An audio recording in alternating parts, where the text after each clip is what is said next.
ready to pop those nipples out, Rick Ross, because today we are making dry rub chicken wings. That's right, I'm saying wild things today, because we're double frying these wings and making our own homemade Louisiana rub, and it's going to be amazing. The perfect crispy food for football season.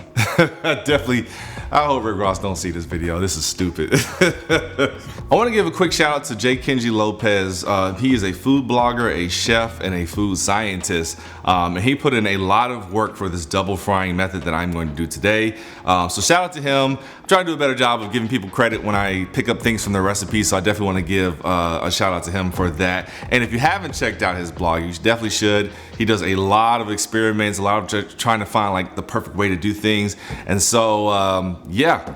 Definitely a good watch and read. With these chicken wings today, I just got a regular party pack here. How many pounds is this? This is like this is like 1.5 pounds of wings.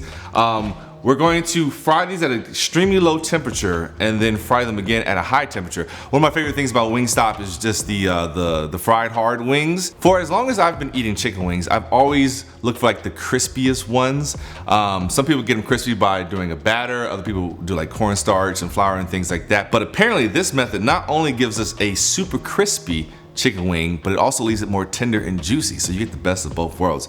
So we're gonna give this a try today. I've never done it this way. I'm doing it in my Dutch oven. Normally I have my deep fryer back there, but today we're cooking at temperatures that my deep fryer just cannot achieve on the low end and on the high end. So we're gonna see how this goes. So without further ado, let's get to cooking. All right, let's get started. I hope this sound is good and I hope my framing is good because I'm trying something new today. Forever experimenting with how this show's format's going to be. The purpose of this double fry is to really provide ourselves a crispy yet tender chicken wing. Doing the double fry process, starting at a low temperature and then later on raising up to a high temperature, allows us to break down the collagen that's inside the chicken wing. So like when you think of like barbecue and like we're cooking low and slow for hours and hours, we're trying to break down the collagen, the fat, all that stuff like that to provide a more tender meal. Otherwise, tough cuts stay tough, because they have the structural support from the collagen. That makes sense in my head the way I explain it. I don't know if it makes sense to you. Someone who's a food scientist in the comments explain collagen way better than me. But that's what we're doing. We're breaking down the collagen with this first fry at a low temperature. So I have got a Dutch oven here full of peanut oil because I have heard that peanut oil is all the rave when it comes to frying things and I wanted to try it. But you can use canola, you can use vegetable. And I have it sitting at 220 degrees. That is where we kind of want to be, and I just want to double check with my thermometer here, my instant read, see if we're kind of in that neighborhood, and yeah, we pretty much are.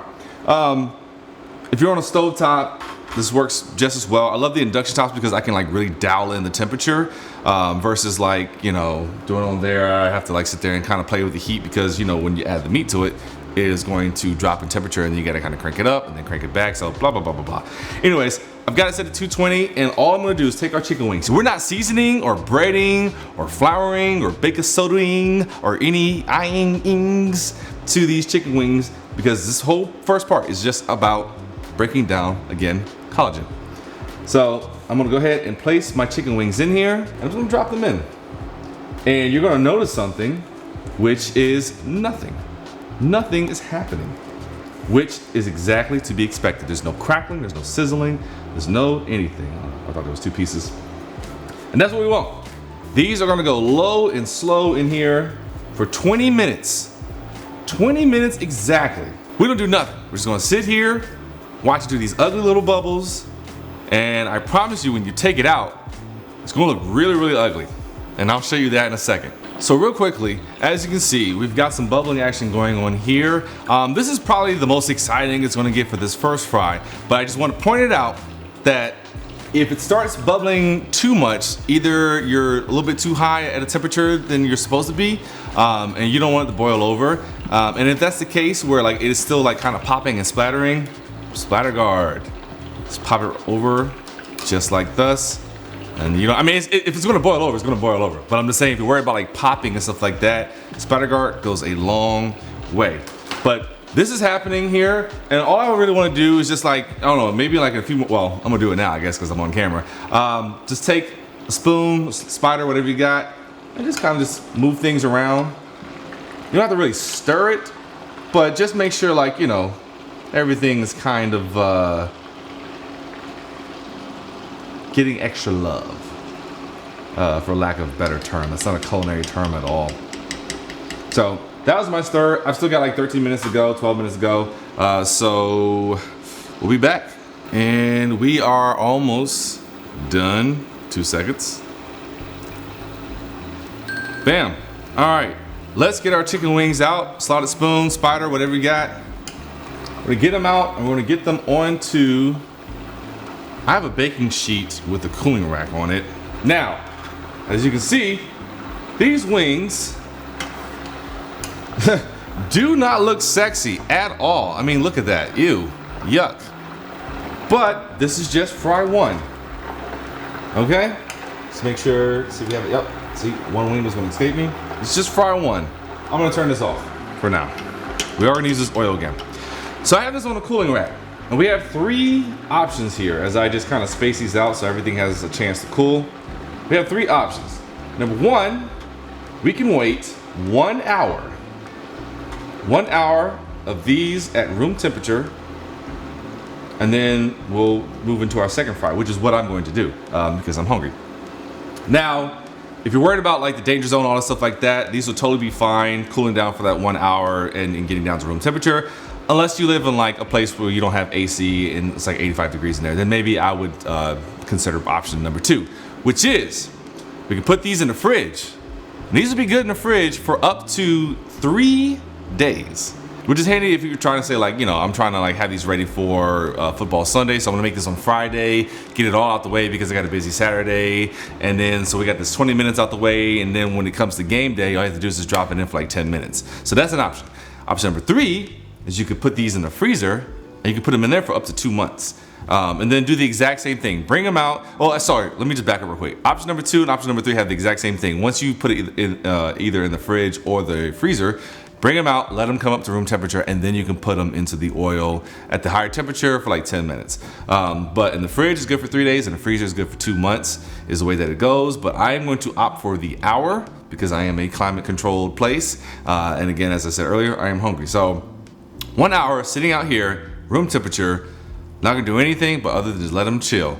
But in the meantime, while they rest, we can make our Louisiana Rub, because out of all the different sauces and rubs that are at Wingstop, Louisiana Rub is my absolute favorite. This is a copycat recipe, so it's not gonna be exactly what Wingstop uses because I'm pretty sure they add some extra little things in there, but it'll be pretty damn close. And I am a dry rub man. That sounds weird, but let's put it together. All right, for our Louisiana Rub, it's pretty simple. It's just combining a bunch of spices, which hopefully you already have in your kitchen. Starting out, into a small bowl, or a plastic bowl like this one, I'm gonna go with 1 teaspoon of smoked paprika. I have got 1 teaspoon of garlic powder. I have got 1 teaspoon of onion powder. I've got 1/4 teaspoon of some dried oregano. Got a ½ teaspoon here of just some fine sea salt. You can use kosher salt. I got 1/4 teaspoon of some black pepper, going with the coarse variety here. I've got a ½ teaspoon of some cayenne pepper. Listen, if you want a little bit more heat, feel free to add a little bit more, but I think that ½ teaspoon is gonna be just fine. We got a ½ teaspoon of some cumin. And lastly, I'm adding 2 teaspoons packed, which is why I'm kind of like, I don't know if you can see it, why I'm like really going in on it. Teaspoons of packed light brown sugar. I wanted to try this with turbinado sugar, which is in the same section as like all the sugars. You can see like the raw and stuff like that. I wanted to try that, but the store was out, so I'm going with brown sugar. But for those of you out there who have the opportunity to try it, let me know how it tastes. I feel like that's what Wingstop uses in everything, especially like their fry seasoning, just turbinado sugar, but I could be wrong, I don't know. Someone who works at Wingstop will be like, hey, this is what we really do. Anyways, I wanna give this all just a good mixing up. Break up all those clumps, especially from the brown sugar. And then that's it. I'm gonna put it in an airtight container because I'm pretty sure I'm not gonna use all of this, and this would be really good on some fries. But we're gonna go with this And listen, once you've kind of got this mixture, you can add other things to it. It doesn't have to exactly be the Louisiana Rub from Wingstop. It could be your own creation. Just add to it whatever you would like to taste. So yeah, into the airtight container. So I got a ways to work on these wings. So how much time we got left? Got 50 minutes left. Woo! It's gonna be a lot of time to drink. All right, so it has been an hour, and these have just been sitting out. Our chicken wings have been sitting out, just kind of resting. But when I started to heat up the oil, I saw a lot of bubbling and crackling going on, and then I noticed a lot of fat pulling at the top. So what I've done, and I kind of got most of it already before I started recording, I just took a ladle. You can use any type of filter, and I just started trying to skim off. In fact, I'm gonna get some of this fat that's definitely stuck to the bottom, so I can get it to the top. But all I did was I just took a ladle and I just like went across and I just got most of the fat off. And right now I'm just doing oil, but if there had been fat there, I would have used that. So I think that's one of the things that's going to definitely help keep this from like splattering and boiling over.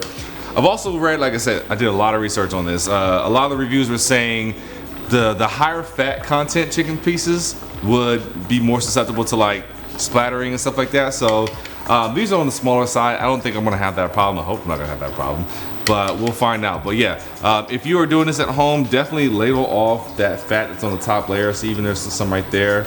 I think this is gonna make for a better fry. Still waiting on our oil to come up to 400 degrees, but I just wanna say my poor choice is kind of an accidental one. I had a Labor Day party last weekend, and someone brought these Seagram Escapes here and left them, and I decided to try one, and I was like, oh, this is really good. This is the Jamaican Me Happy flavor, and you know, of course, I added some tequila to it. You could add some rum, you could add whatever you want to, or I guess you could drink it at its 3% alcohol. It's pretty much up to you. But I wanted to get that out the way because I know a lot of you are keeping up with my poor choices, and so this is my poor choice today. Earlier, this was bubbling over, it was doing a lot of crazy stuff. As you can see now, it is not doing that because a lot of that fat, either I ladled it off or it's just kind of just burned and like went to the bottom.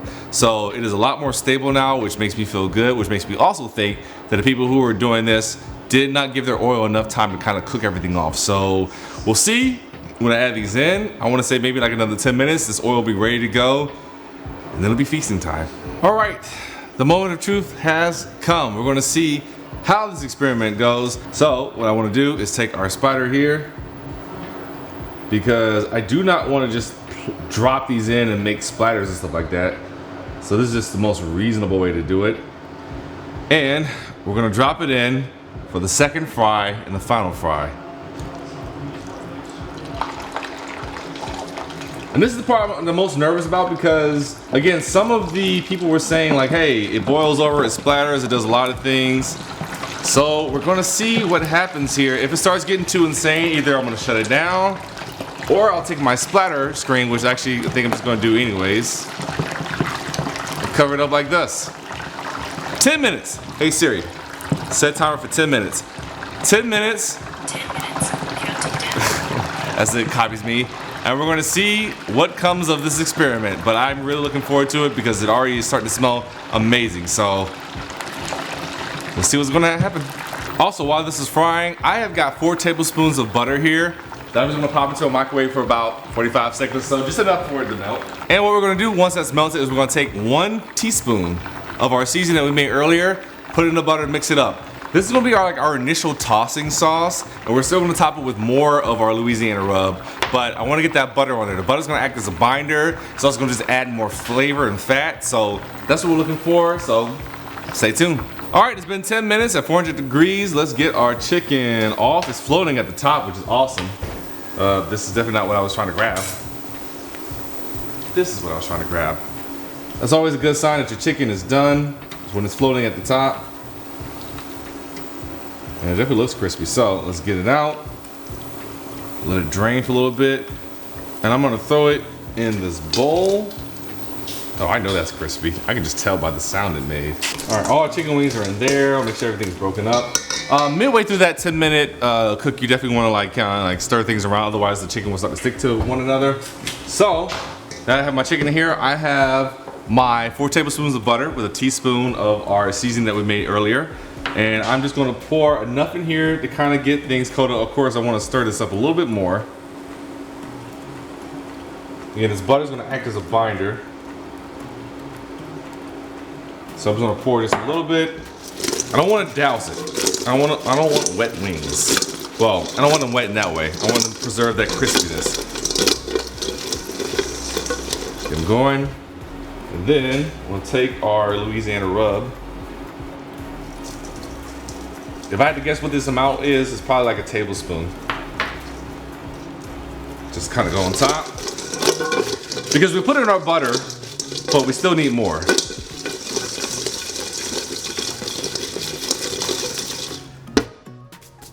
That feels pretty damn good. And now, let's take our plate here, and let's put our wings on. And then I am going to be smart and wait. Because these are piping hot, and I would like to not burn the roof of my mouth. So I want to give these about 5 minutes. And then it'll be time to taste and test. All right, the moment of truth has come. Oh, still crispy. Oh man, yeah. That double fry right there. Like, it makes the skin, poofy's not the word. Puffy's not the word. I don't know how to describe it. It just has like this, like, it just falls apart in your mouth, but it's still crispy. The rub is fantastic. That with the butter, everything's awesome. And if you find yourself in a situation where like, okay, I can't fit everything into my Dutch oven, I have to do everything in batches, set your oven to 200 degrees, and then as you finish these batches, just put them in there on like a baking sheet or something like that. While you finish everything up, then boom, you have a whole bunch of fried chicken wings. That's awesome. I don't want to say anything else because, oh no, I have to now, god damn it. Hey, we have a Patreon. $1 a month is all we ask for. It helps support the channel, helps do recipes like this and experiments and stuff like that. So please follow the link in the description. And my mouth is watering because I want to eat more of these, so I am going to do thus. And I toast to you all. Let me know how it goes. And also, real quick, I know I said I don't want to talk anymore.